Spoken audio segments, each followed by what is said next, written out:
Why was every man on that firing line starring, then suddenly going quiet when she walked in? The Virginia sun burned down over Quantico's range, hard light glinting off rifle scopes and steel targets set at impossible distances. Dust shimmered, wind shifted, and the best marksmen from every branch of the U.S. military were tightening slings, checking optics, loading rounds. It was a day of pride, of rivalry, a day when reputations were earned or broken. Captain Michael Harrington stood behind them, arms folded, a weathered face shadowed by the brim of his cap. 30 years in naval special warfare had carved deep lines into his skin, but it was his eyes, trained, restless, sharp, that told the real story. He wasn't here to compete. He wasn't here to impress. He was here to judge. And he thought he had seen it all. Marines carried themselves with centuries of tradition. Rangers had the steady rhythm of men who lived and died by precision. Air Force specialists hovered over technology that looked stolen from NASA. And his own, SEALs, carried the relaxed, lethal quiet Harrington had lived alongside for decades. These were the men who pushed bullets across horizons. These were the masters of wind, of math, of patience. But then she arrived. No one said her name at first. They just stopped. A woman, mid-20s maybe. Brown hair tied back, boots scuffing the gravel like she'd been here 1,000 times. She wore nothing flashy, standard-issue fatigues, no patches, no unit pride stitched on her chest. But her presence carried weight. She moved like everything she did mattered. Like someone had burned waste out of her bones, leaving only purpose behind. She set down her case, unlatched the steel locks and pulled free a Barrett .50 caliber. The rifle looked absurd against her frame, massive, industrial, a weapon built to tear down walls and engines.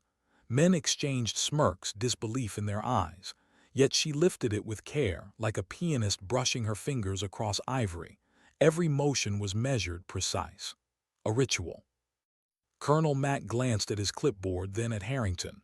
"Rebecca Collins," he said under his breath. "Army, attached to Training Group Delta." His tone carried doubt. Frank Davidson, the retired Marine legend who still clung to his old record with a chest swollen by ego, leaned closer. "Never heard of it," he muttered. "Since when do we let women into Tier 1 trials?" Harrington didn't answer. He was watching her load .50 caliber rounds, each bullet nearly 6 inches long. They looked heavy in her small hands, but she didn't fumble. She didn't hesitate. She treated each one like glass.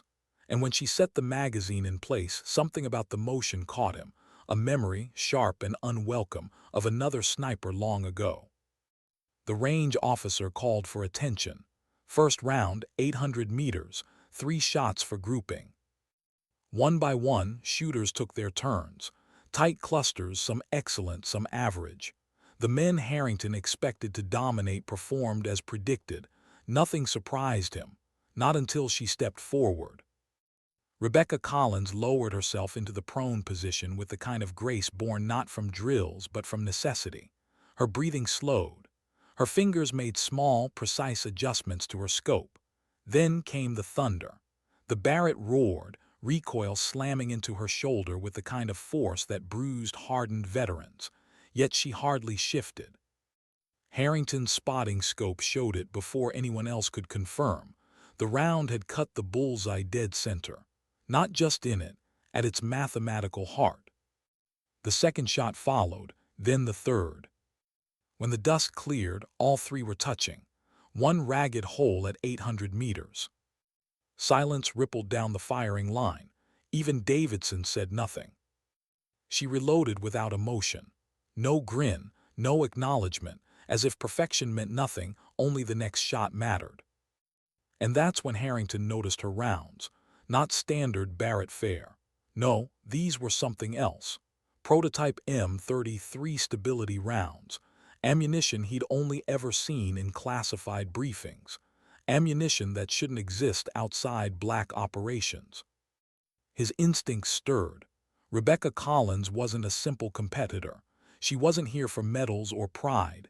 She carried shadows with her, shadows he recognized. That night, bourbon in hand, he sat alone with memories that never truly left him. Desert Storm, 1991.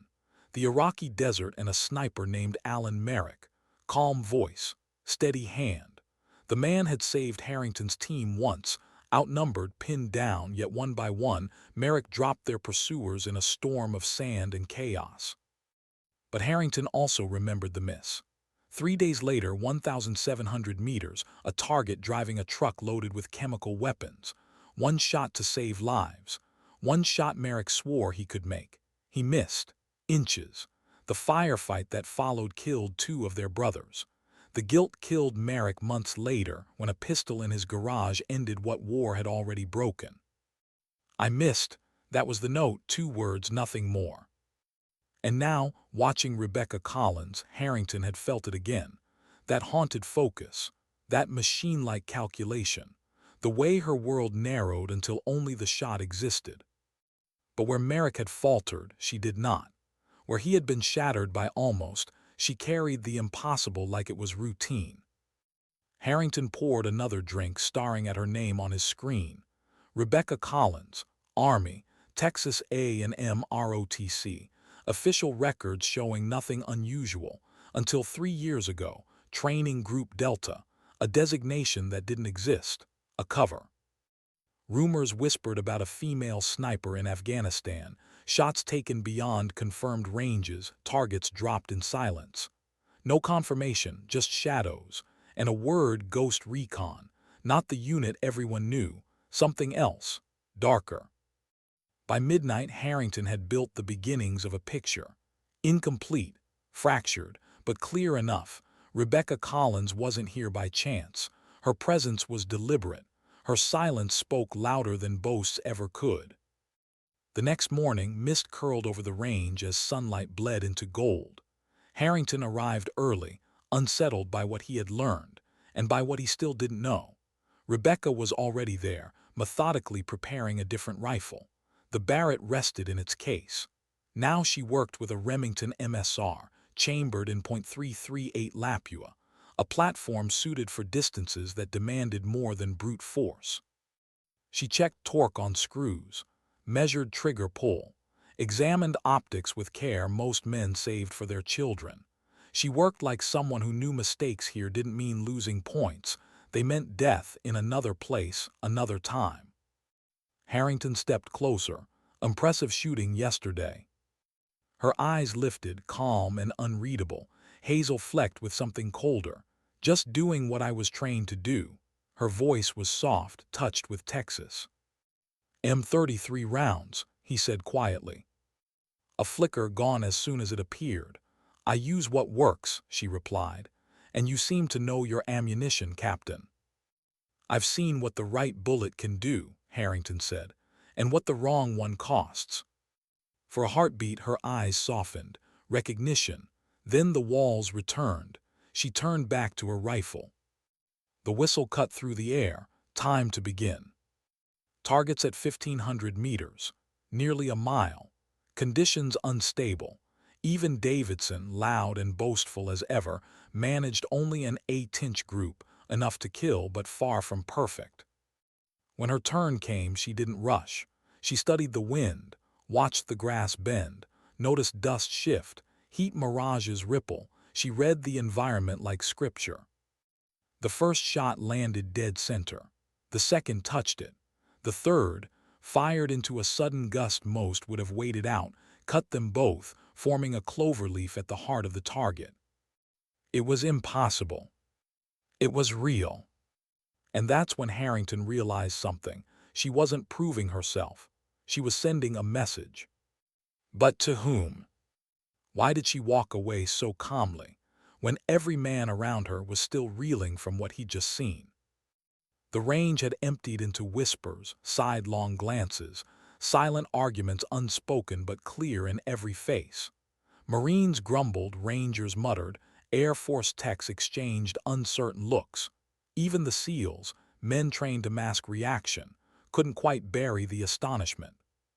3 shots at 1,500 meters, all touching, in wind no textbook could predict. And Rebecca Collins hadn't celebrated. She hadn't even acknowledged it. She'd just broken down her rifle with the same precision she had used to fire it, packed it away, and walked toward the hill that overlooked Quantico's vast grounds. Captain Harrington followed. He told himself it was curiosity.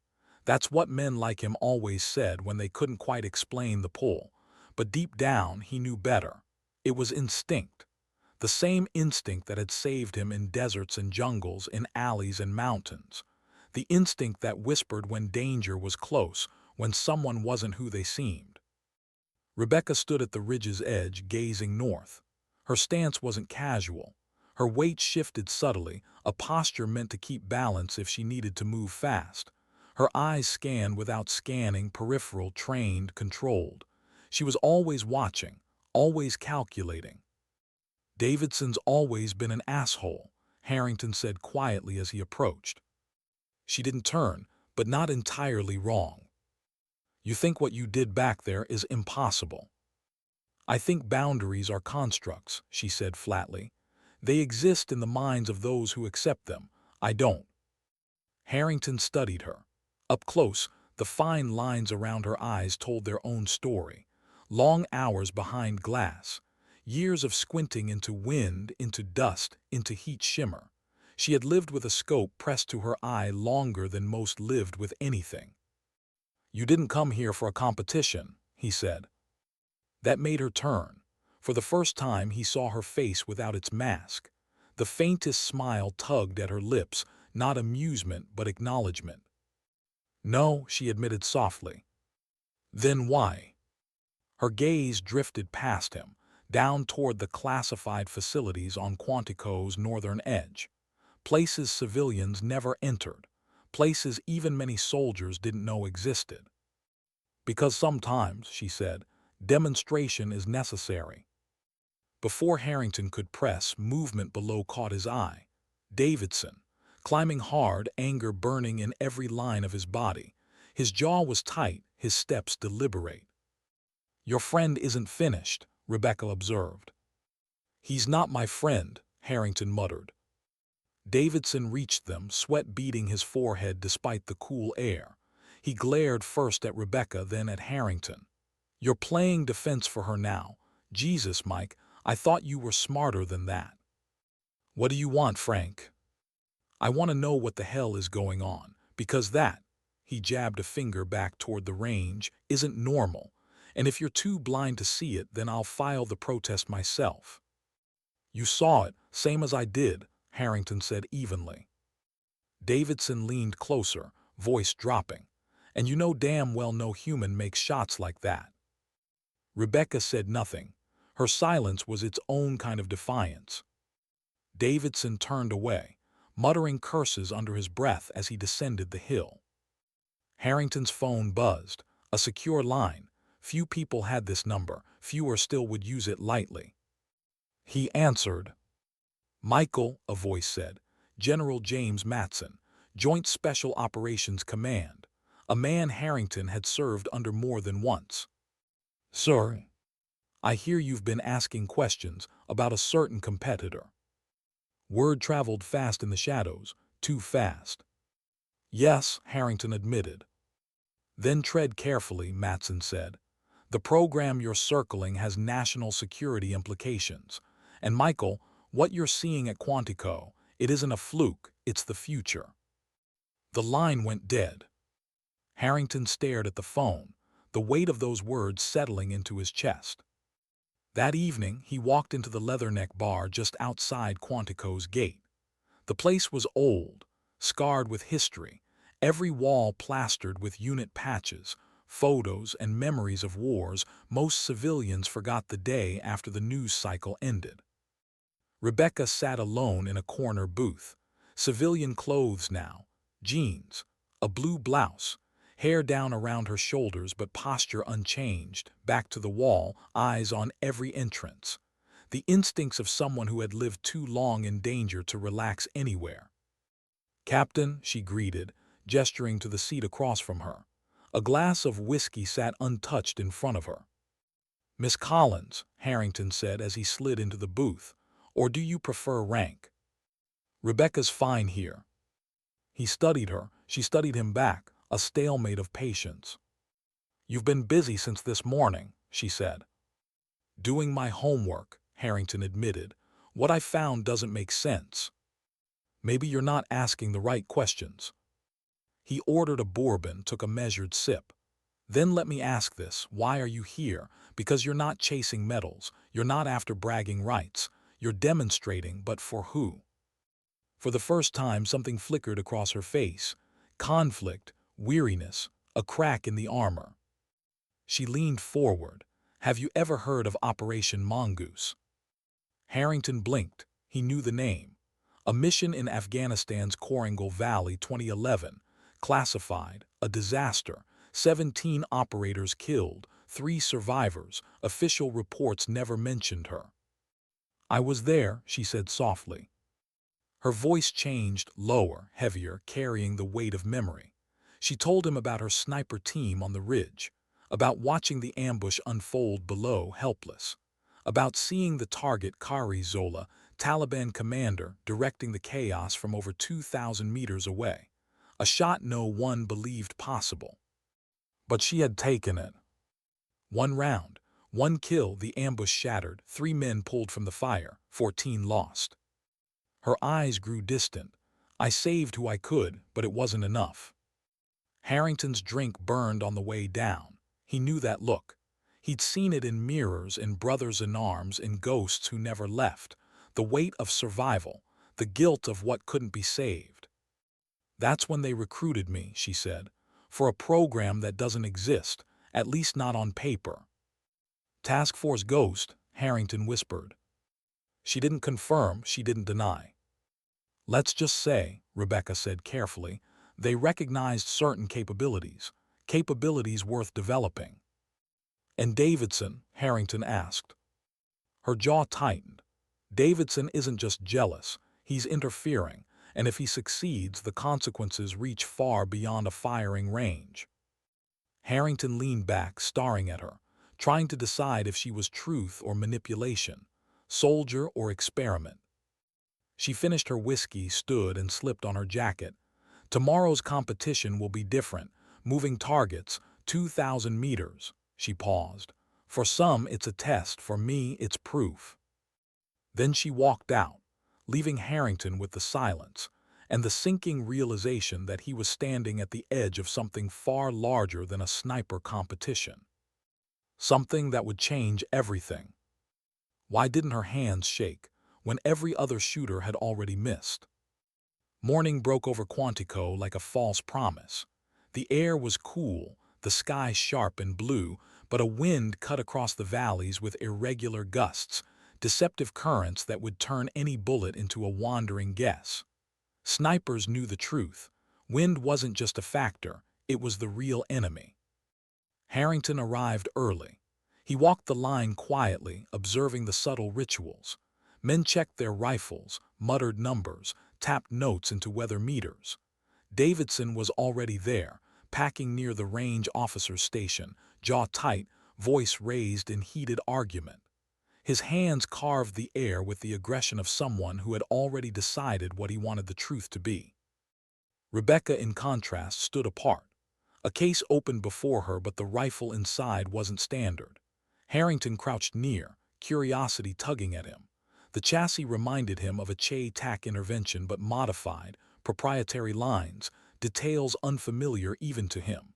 And the optic, no markings, no manufacturer, no military stock number. Just smooth housing with embedded circuits that caught the light like veins of steel. "New toy?" Harrington asked softly. "Prototype," she answered without looking up.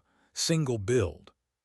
He glanced toward Davidson, who was still barking at the officials. Davidson, not going to let it go.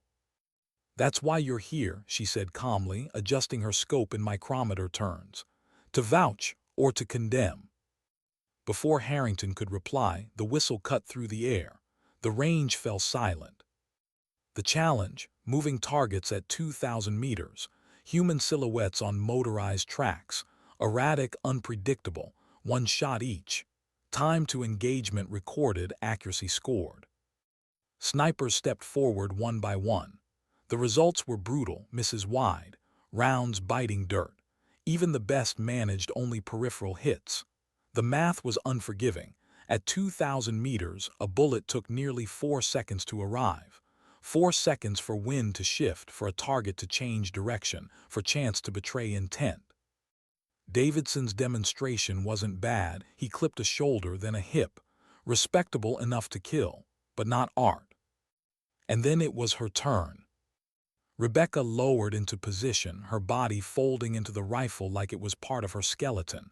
She didn't rush, didn't chase the target. She waited, studied, breathing slowed, heartbeat fell into rhythm.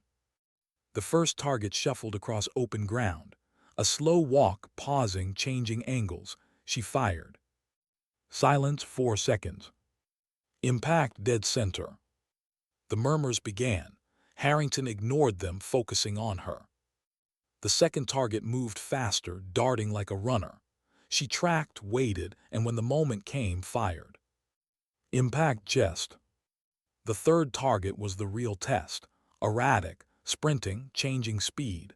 4 seconds stretched into eternity. Any normal shooter would miss. She fired. When the dust cleared, the shot had struck the center mass, as if she'd anticipated the target's every move before it made them. The silence that followed was heavier than applause. Even the air seemed to hold its breath. "No," Davidson said loudly, breaking it. "No damn way." He stormed toward the officials. "That rifle, that optic, there's tech in there we don't know about. This isn't marksmanship, it's cheating. You disqualify her or you discredit the competition." "Frank," Harrington said, stepping forward. Davidson spun. "Do frank me, Mike. You know what you saw. This isn't skill, it's something else. And if you had half the integrity you used to, you'd admit it." "Integrity?" Harrington's voice stayed even, but his jaw tightened. "Integrity is acknowledging what your own eyes witnessed. She made the shots, that's the truth." "The truth," Davidson spat, "is that she's not normal, and I'll prove it." He turned on the officials again, demanding full inspection, threatening to withdraw his endorsement, promising to expose what he called a farce. Rebecca stood silently, breaking down her rifle. Harrington noticed her shoulders tense, not fear, not guilt, but the sharp awareness of someone cornered. She was letting Davidson take all the air in the room, and it was working. As the range officer called a break, Harrington caught up to her near the edge of the field. "You knew this was coming," he said. Her eyes met his. "Of course. And you're not fighting it." "I don't need to. The truth fights for itself." Harrington studied her face. Composure. But beneath it something flickered, something close to exhaustion, not physical but moral. "You're not afraid of being exposed," Harrington said carefully. "You're afraid of what it means if you're not." She didn't answer.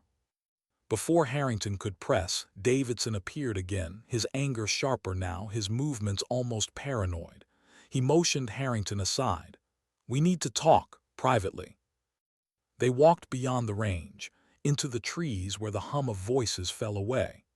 Davidson stopped, scanning the surroundings like a man expecting to be watched. "You think you know what she is," he said quietly. "You don't." "What are you saying?" Harrington asked. "Task Force Ghost isn't about rifles or optics. It's about biology, genetics, the Apex Protocol." Davidson's eyes bored into him. "They're not training better shooters. They're making them, tinkering with people until they aren't people anymore." It sounded like madness. Except, Harrington had already seen things that didn't fit into normal explanations. Rebecca's focus, her silence, the way she read an environment like it was already written. Davidson stepped closer. "Side effects, Mike. Neurological degradation, emotional flatness. You saw it, didn't you? She doesn't react like the rest of us, because she can't. They've burned it out of her." Harrington remembered her eyes the night before, haunted, distant but human. Was Davidson right or just twisting truth for his own ends? "If what you're saying is true," Harrington said, "why are you fighting the program this way? Why not go higher, get oversight?" Davidson's expression shifted, just for a second, a flash of something, fear maybe, or guilt. "I tried," he said finally. "Doors closed, files buried, so I'm doing it my way, before more of them are built." "Built," Harrington repeated. "That's what they are now," Davidson said. "Built, not born." Leaves rustled behind them. Both men turned. Rebecca stood 20 meters away, posture relaxed but her eyes sharp. "Colonel Thompson requests your presence," she said evenly. "Transport is waiting." Harrington glanced back at Davidson. The Marine's jaw worked, silent fury brimming.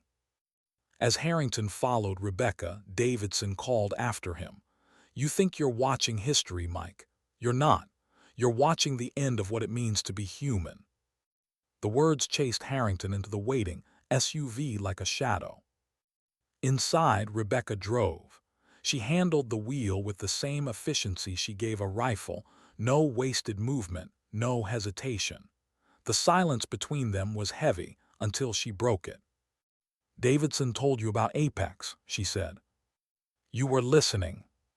"Always." "Is it true?" Harrington asked. Her hand stayed steady on the wheel. "Partially, like all half-truths, enhancements exist, side effects existed, early subjects paid the price." "And you?" Her jaw flexed just once. "I volunteered." The SUV passed through a gate, unmarked, guarded by men who didn't wear insignia. Ahead, buildings rose, anonymous, windowless, wrapped in security layers civilians would never see. Rebecca's voice was softer now, almost vulnerable. "The real question, Captain, isn't what they did to me. It's whether what I've become is worth it." Harrington stared out the window at the compound ahead, the words echoing inside him long after she parked. He wasn't sure he wanted the answer. Why was the compound so quiet, when everyone inside carried secrets loud enough to shake the world? The SUV rolled to a stop before a steel-reinforced gate. Cameras pivoted, scanners swept, guards approached. Not one insignia, not one patch. Just expressionless men who waved Rebecca through after a series of silent checks. Harrington felt the weight of it immediately. This wasn't a place for uniforms, pride, or tradition. This was a place for work done in silence. Work that could never be acknowledged. Rebecca parked and killed the engine. "Stay close," she said softly, then stepped out. Harrington followed into the chill air. The building loomed ahead, windowless, blank, more like a bunker than a headquarters. Inside, fluorescent lights cast sterile brightness over concrete halls.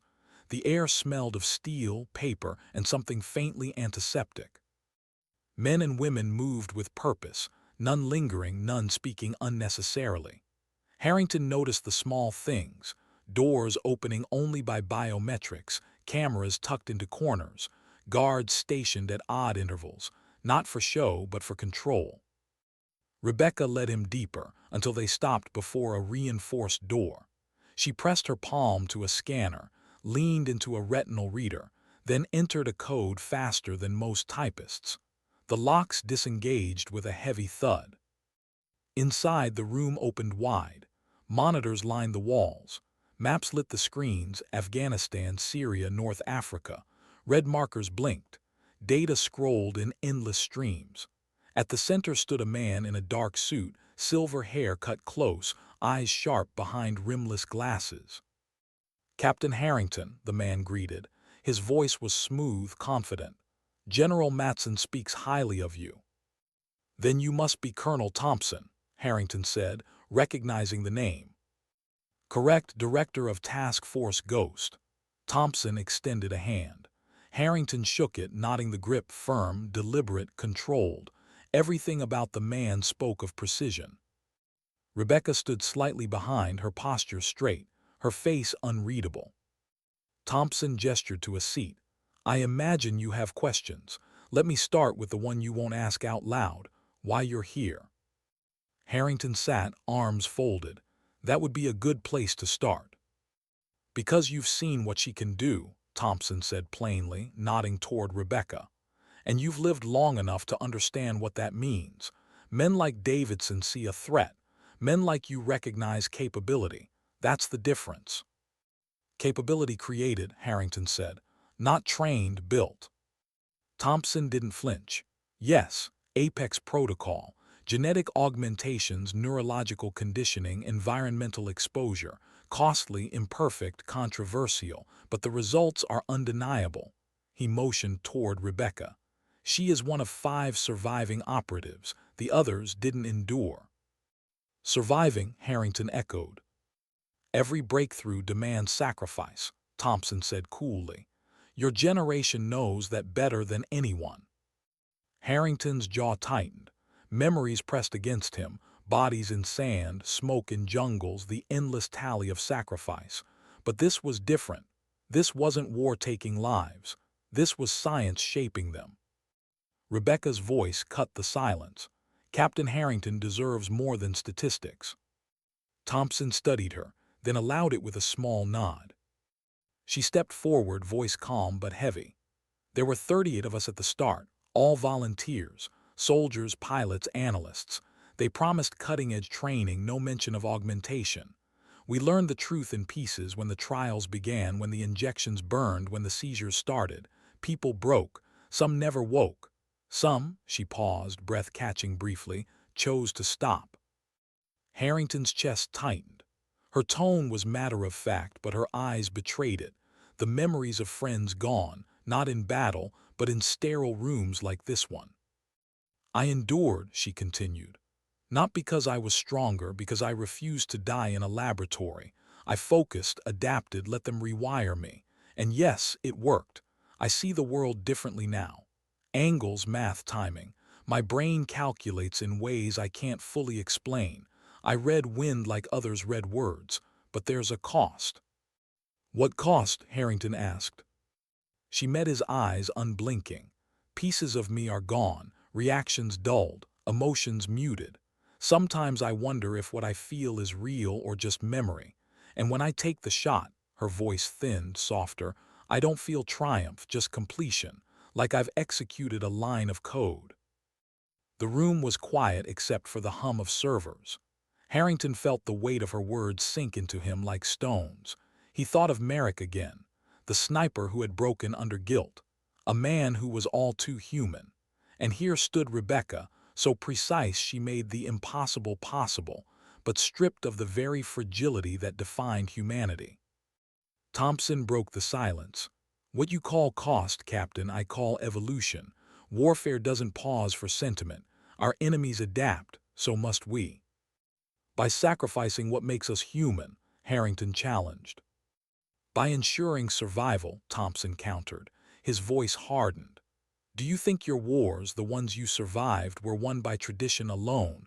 No, they were won by men willing to push beyond it. Rebecca Collins is not a tragedy, she's a necessity. Harrington looked at her. Rebecca's face didn't betray agreement or disagreement, just endurance. Thompson turned to the screens. Which brings us to why she demonstrated at Quantico, proof of concept. The brass don't allocate funds to shadows. They need spectacle, and Collins delivered.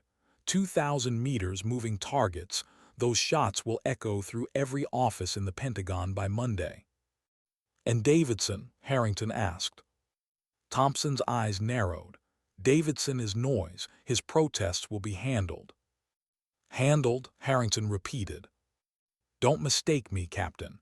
We don't silence critics, but men who refuse to adapt eventually make themselves irrelevant. That's a law older than war itself. The words chilled Harrington more than threats ever could. He stood slowly, pushing back his chair. I've seen a lot of wars. None of them were won by stripping souls out of soldiers. Thompson smiled faintly. Then perhaps you haven't seen the next one yet. Rebecca finally spoke, her voice low, almost fragile. Captain. Harrington turned. Don't judge me for surviving, she said. The plea in her tone, barely audible, hit harder than any order. For a moment the room, the program, the arguments all fell away. She was task force ghost. She was Apex. She was just Rebecca, asking not to be reduced to what had been done to her. Harrington nodded once. I won't. Thompson dismissed them with a wave. Debrief tomorrow. Rest well, Captain. You'll need clarity for what comes next. Outside, the night had fallen. The facility lights glowed pale against the darkness. Rebecca walked beside him in silence until they reached the SUV. She leaned against the door, eyes turned skyward. "Do you believe him?" she asked. "I believe in what I see," Harrington said. "And what do you see?" He hesitated, then answered honestly. "A soldier who's carrying more weight than anyone should, and a system that's asking her to carry it anyway." She looked at him, something unguarded flickering in her gaze. "Sometimes I wonder if that's all I am anymore, weight carried for someone else." The wind tugged at her hair, the night wrapping around them. Harrington thought of Merrick again, of the miss, of the note, and he wondered if Rebecca's path was leading her to the same end, or if, somehow, she could escape it. But for now there were no answers, only silence. Why did she knock on his door that late, when soldiers like her weren't supposed to need anyone? The hotel was quiet. Harrington had chosen a nondescript room near Quantico, a place where the walls didn't listen and the neighbors didn't care. He sat at the desk with a half-empty bottle of bourbon, reading the same after-action reports for the 10th time. His eyes blurred, but he wasn't reading anyway. He was remembering. Merrick Desert Storm, the missed shot, the way silence had eaten at him until the pistol spoke. 3 decades later, the guilt still haunted Harrington, because it hadn't been Merrick alone who missed. It had been all of them, trusting one man with the impossible, trusting one shot to erase the chaos of war. It was never fair, but war was never fair. The knock pulled him back, 3 soft raps. He frowned, setting the glass aside. Few people knew where he was. Fewer still would knock instead of calling. He opened the door. Rebecca stood there, hair damp from a shower, dressed in a plain hoodie and fatigues. Not the sniper, not the weapon, just a woman carrying something heavy in her eyes. "Can I come in?" she asked. He stepped aside. She moved past him, scanning the room out of instinct, then sat on the edge of the bed. Her posture was upright, but her hands fidgeted in small motions, an uncharacteristic tell. Harrington sat opposite of her, waiting. "I can't sleep," she admitted finally. "I haven't, not really in years, but tonight's worse." "Why?" Her gaze dropped to the floor. "Tomorrow isn't a competition, it's a mission. Thompson wants a live demonstration. I'll be asked to do what I was built for, in front of men who see me as an investment, a weapon to justify funding." "And what's the target?" Harrington asked. She shook her head. "Classified until briefing, but I already know. It'll be someone high value, somewhere far from American soil, and they'll watch not the kill but the precision. They want proof that Task Force Ghost isn't theory." Her voice cracked then, barely audible. "I don't want to be their proof, Captain." The silence that followed was thick, fragile. Harrington leaned forward, elbows on his knees. "Why tell me this?" "Because you understand," she whispered. "I saw it in your eyes at the range. The way you watched me wasn't awe, it was recognition. You've seen someone like me before." He exhaled slowly. "Merrick." Her head lifted. "The sniper who missed." Harrington's chest tightened. "How do you know about that?" She gave a faint, sad smile. "Ghost recruits study the past. Failures matter more than victories. Merrick was in every file. They taught us his name as a warning." "That's all he became to them. A warning." Harrington's voice sharpened. Her silence was answer enough. He stood, packing, anger stirring. He wasn't a cautionary tale, he was a man. He carried too much alone and it broke him. That's what they never understood. He turned back to her. "And that's what they'll never understand about you. You're not a weapon. You're a person being pushed past the point of breaking." Her eyes glistened, but no tears fell. "Sometimes I wonder if I'd rather break. At least then I'd still be human." Harrington sat beside her, not too close, but close enough for his voice to soften. "Being human isn't about what they've done to you. It's about what you choose, even when everything's against you. Merrick's choice was silence. Yours doesn't have to be. For a long moment she just breathed, steady but fragile. Then she asked quietly, "Do you believe in redemption?" The question caught him. Redemption. A word he hadn't let himself consider in years. He thought of all the missions, all the lives lost, all the ghosts he carried. Could redemption ever come to men like him? "I don't know," he admitted honestly. "But I know dignity. Sometimes dignity doesn't speak, it simply acts. That's the closest I've come." Her lips parted, as if she might respond, but instead she just nodded slowly. The night stretched on. She stayed until exhaustion finally pulled her under, sitting upright against the headboard, eyes closed but body still tense, as if sleep was another battlefield. Harrington draped a blanket over her shoulders, then sat back at the desk. He watched her in the dim light, and for the first time he saw not the sniper, not the project, not the Apex protocol, but a young woman who had been remade into something she never asked to be. And the quiet ache in his chest wasn't pity. It was anger at a system that had turned survival into a science experiment. Hours later, dawn broke pale and cold. Rebecca stirred, eyes opening with the clarity of someone who never truly slept. She adjusted the blanket, then folded it neatly before standing. "Thank you," she said simply. "For what?" "For reminding me I'm still more than what they see." Then she left, silent as ever, heading toward the briefing that would define what came next. Harrington sat alone, staring at the empty glass on the desk. He knew what was coming. He knew she would be asked to kill in the name of proof. And he knew, just as he had with Merrick, that the shot itself wasn't what would break her. It was everything that followed. And this time, he wasn't sure he could stop it. Why did the general sit so still, as if silence itself might control the outcome of her shot? The room wasn't a range this time. It was a theater of control. Screens stretched wall to wall inside the command center, each one alive with live drone feeds, satellite overlays, telemetry scrolling like endless equations. Men in suits sat rigid at the table. Brass medals gleamed under fluorescent light. The air felt thin, like no one dared breathe too loud. Rebecca lay prone on a rocky ridge, thousands of miles away. The desert stretched out below her, harsh and endless, sun bleeding into the horizon. At her side the Barrett rested, modified, sleek, a monster disguised as precision. Harrington stood at the back of the room, watching both the screens and the men. He saw Thompson at the center, calm as ever, fingers steepled. To him this wasn't about war. It was theater, proof. "Target confirmed," a voice said over comms. "High-value individual, code name, Sparrowhawk. Militia leader responsible for 2 embassy bombings. Surrounded by 12 armed escorts. Location verified." On the screens, the man came into focus. He stepped from a black SUV, gesturing at his guards. An ordinary figure in a dusty coat, unaware that he had become the centerpiece of an invisible stage.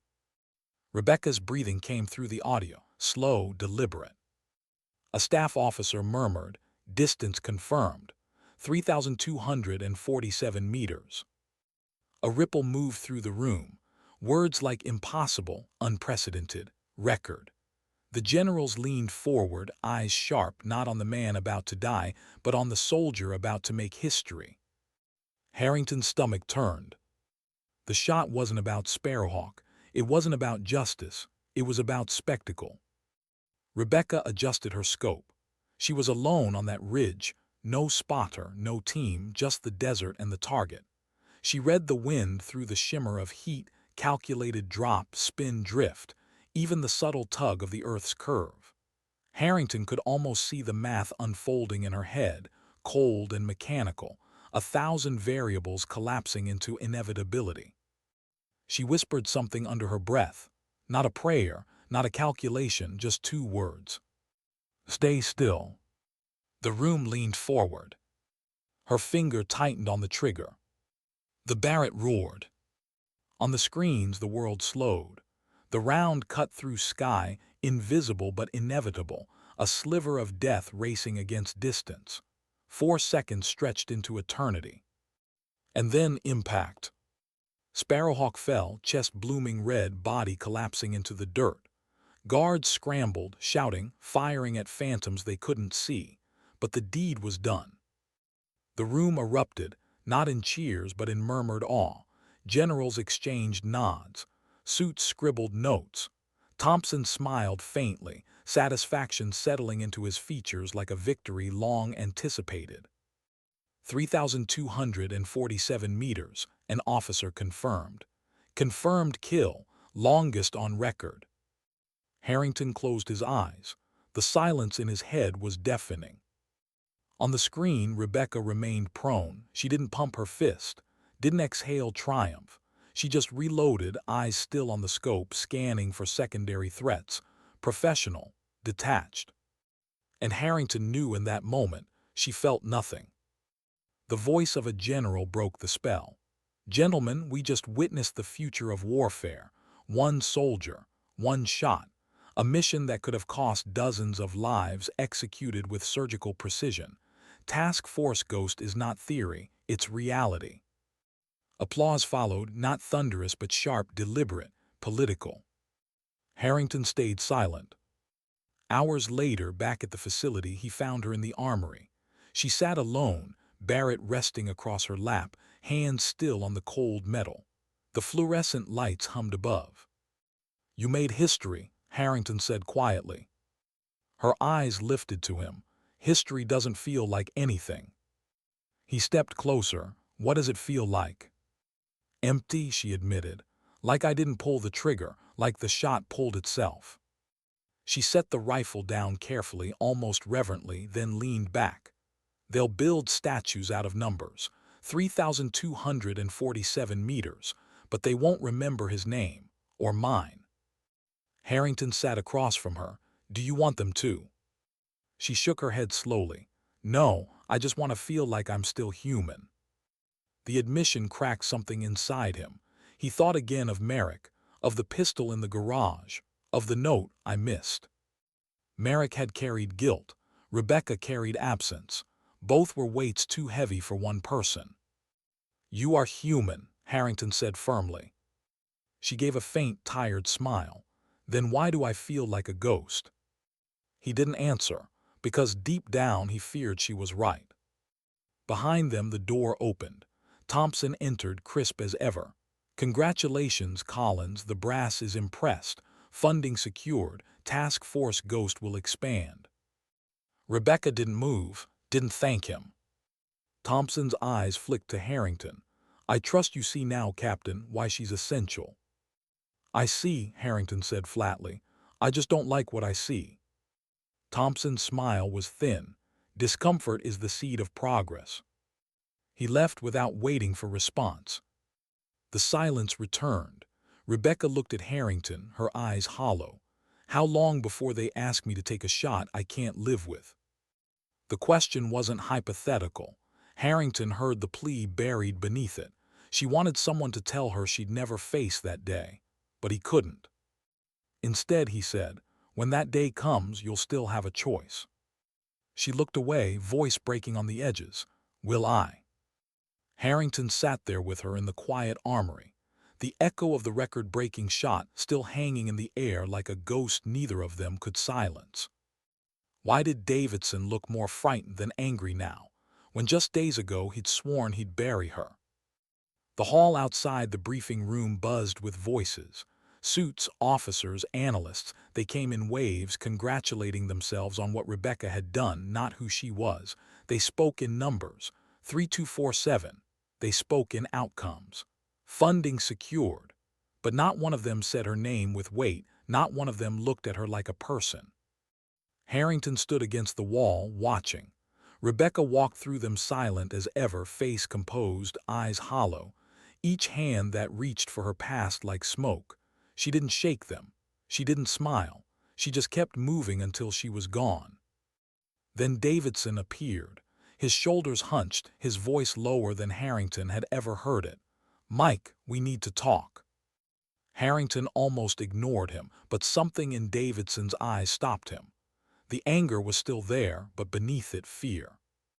They stepped outside into the damp night air.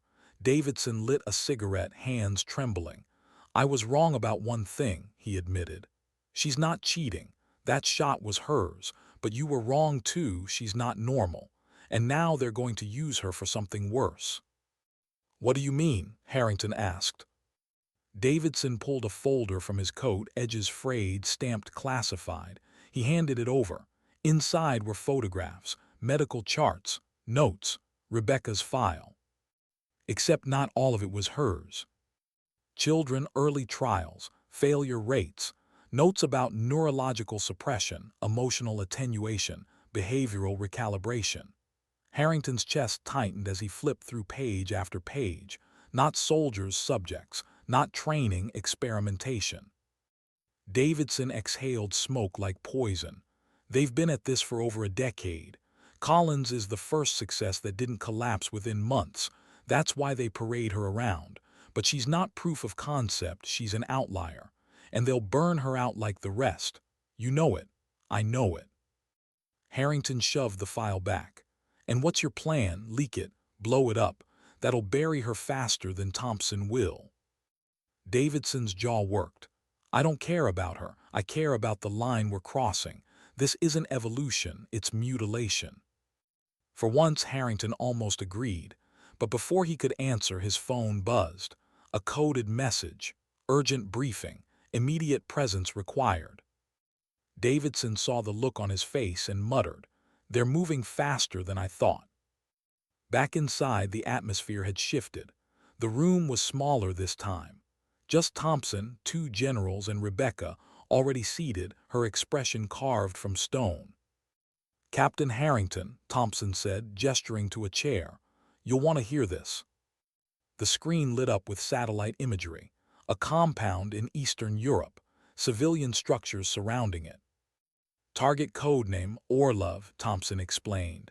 "Weapons broker, moves tech to hostile states, untouchable through conventional means." Harrington studied the image. "Civilians, families, you're asking for a sniper shot into a crowded area." "Collateral minimized," Thompson said smoothly. "Orlov will exit his safe house at 1400 hours, always on the same path. A clean shot from 2,900 meters. Collins has already proven the range." "And if he's holding his daughter's hand when he steps outside?" Harrington asked sharply. The generals exchanged glances but stayed silent. Rebecca spoke for the first time, her voice even but soft. "Rules of engagement." "Authorized lethal force," Thompson said. "Target is priority. Collateral damage is acceptable within operational necessity." Her eyes didn't flinch, but Harrington caught the smallest twitch at her jawline. A crack. "No," Harrington said firmly. "Not like this. You don't test new doctrine on civilians. You don't make a soldier choose between mission and morality just to prove a program." Thompson's gaze hardened. "This isn't about proof anymore. It's about execution. Collins was built for clarity in moments like this. She won't hesitate." Rebecca's voice was quieter now, almost fragile. "And if I do?" The silence hit like a gunshot. Thompson's jaw flexed. "Then we'll know she's failed." Harrington leaned forward, his voice low but edged with steel. "No, you'll know she's still human." Rebecca's eyes flicked to him, searching just for a moment. The briefing ended with orders, timelines, logistics. Cold, clean lines on a map. Harrington walked out with her, both silent until they reached the corridor. She stopped back against the wall, hands pressed to her temples. For the first time, Harrington saw her shake. Not much, just a tremor, but enough. "They're asking me to shoot through a child if it comes to it," she whispered. "They're asking you to stop being Rebecca Collins," Harrington said softly. Her eyes filled, but the tears didn't fall. She forced them back like she'd forced back everything else. "And what if I can't do it? What if I freeze? What if I become Merrick?" Harrington stepped closer, his voice lowered, steady. "Then you'll have done the hardest thing a soldier can do. you'll have remembered the line." She swallowed hard, nodding once, more to herself than to him. But as they walked on, Harrington's chest ached. He knew the truth. If she disobeyed, Thompson would bury her. If she obeyed, she'd bury herself. And either way, tomorrow would break her. Why did the world hold its breath, waiting for one woman to decide what humanity meant? The ridge was cold. Snow clung to the rocks, wind cutting sharp across the barren expanse. Rebecca lay prone again, rifle cradled into her shoulder, cheek pressed to the stock. Through the scope, 2,900 meters away, Orlov's safe house stood small against the gray landscape. Guards paced, vehicles idled, and at the front door, movement. Harrington crouched beside her, not as spotter, not as commander, just as witness. His breath fogged the air, but he didn't speak. He knew his words couldn't sway what she already carried inside. The voice crackled in her earpiece, Thompson's voice. "Window is opening. Target will exit in less than 60 seconds. Confirm position." "Position confirmed," she replied, voice steady, flat. Her finger hovered near the trigger. Through the scope, Orlov appeared. Heavy coat, thick beard, flanked by 2 bodyguards. He stepped out into the snow, pulling gloves onto his hands. And then his daughter, no older than 8, small hand tucked in his, coat too big for her frame. She stumbled in the snow, and he steadied her with a gesture so human, so ordinary, it pierced through the crosshairs. The command center, half a world away, erupted in murmurs. Harrington imagined the generals leaning forward, pens poised, funding secured not by numbers, but by this single moment. "Target in sight," Thompson said calmly. "Execute." Rebecca didn't move. Her heartbeat slowed, her vision tunneled. The world reduced to lines of wind, arc, distance, timing. All the mechanics told her the shot was possible. All the training told her the shot was required. But something else whispered louder. Harrington saw it in her eyes, the war inside her, the machine they had built versus the human they had failed to erase. "Execute," Thompson repeated, sharper now. Rebecca exhaled and lifted her finger from the trigger. "No shot," she said softly into the mic. Silence. Then Thompson's voice, colder than the wind around them. "Repeat that, Collins." Her voice didn't waver. "No shot, collateral unacceptable." The line erupted, angry voices, orders clashing, words like insubordination and failure. But Rebecca's hands were already moving, breaking the rifle down piece by piece with calm precision. Harrington finally spoke. "You did the right thing." Her eyes flicked to him, searching, fragile. "Then why does it feel like I just signed my own death warrant?" "Because you did," Harrington said honestly, "but you also saved yourself." By the time they returned to the facility, the storm had broken. Thompson waited in the debriefing room, flanked by security. His composure was tighter now, anger held beneath glass. "You had one directive," he said coldly, "and you disobeyed." Rebecca stood tall, shoulders back. "I followed the rules of engagement, civilians in the line of fire. The mission was compromised." "You were ordered to execute," Thompson snapped. "And I was ordered once to serve with honor," she shot back. The room froze. Harrington felt pride stir in his chest, not the loud kind, but the quiet burn of dignity. Thompson's jaw tightened. "Effective immediately, Collins. You're relieved from Task Force Ghost. Your clearance revoked. You will remain under review pending further decision." Rebecca didn't flinch. "So be it." As guards stepped closer, Harrington moved between them. "Enough. She made the call your brass won't admit they wanted tested. If you bury her, you bury the very humanity you claim to protect." Thompson's eyes narrowed. "Careful, Captain. You've already outlived your usefulness here." But Harrington didn't move. He stood like a wall until Thompson waved the guards back, dismissing them all with a flick of his hand. Hours later, Harrington found Rebecca outside, sitting on a bench beneath the stark floodlights. Snow drifted softly around her. She held no rifle, no case, no orders, just herself, small and quiet against the night. "They'll erase me," she said quietly. "Change the files, bury the record, pretend I never existed." "Maybe," Harrington said. He sat beside her, shoulders heavy, voice softer. "But you'll remember, and so will I, that's enough." She turned her head, studying him. "Do you believe that?" He met her eyes, steady. "I believe this. History forgets names, but it remembers choices." The silence stretched, broken only by the whisper of snow on asphalt. Finally, Rebecca whispered, "I don't feel like a ghost tonight." Harrington exhaled, the weight easing from his chest for the first time in years. And as the floodlights buzzed above them, and the night carried their breaths into the cold, he knew what Merrick would never have believed. Sometimes the bravest shot was the one you didn't take. Because dignity doesn't shout, it doesn't boast. Sometimes dignity doesn't speak. It simply acts.